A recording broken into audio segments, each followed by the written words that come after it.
নমস্কাৰ আপোনালোক সকলোকে মোৰ ইউটিউব চেনেল ডিপি ইনফো গাইডৰ এই গুৰুত্বপূৰ্ণ ভিডিঅ'টোলৈ স্বাগতম জনাইছোঁ। ছাৰ বাইদেউসকল, এই ভিডিঅ'টোত ৰাজ্য চৰকাৰৰ কৰ্মচাৰীসকলৰ বাবে এটা অত্যন্ত গুৰুত্বপূৰ্ণ আৰু ভাল খবৰ শ্বেয়াৰ কৰিব খুজিছোঁ। চৰকাৰে কৰ্মচাৰীসকলৰ বাবে এটা বিশেষ পদক্ষেপ গ্ৰহণ কৰাৰ কথা ইতিমধ্যেই ঘোষণা কৰিছে।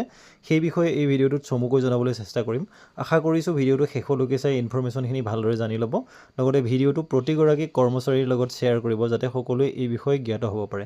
তেনেহ'লে আহকচোন ভিডিঅ'টোৰ মূল কথাখিনিলৈ আগবাঢ়োঁ।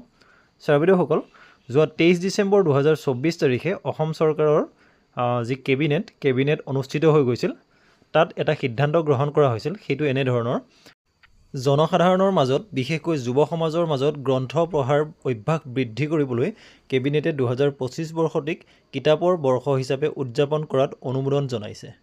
গ্ৰন্থপ্ৰেমীসকলৰ সুবিধাৰ বাবে এইবাৰ প্ৰথমবাৰৰ বাবে গুৱাহাটীৰ খানাপাৰাত অনুষ্ঠিত হ'ব অসম গ্ৰন্থমেলা।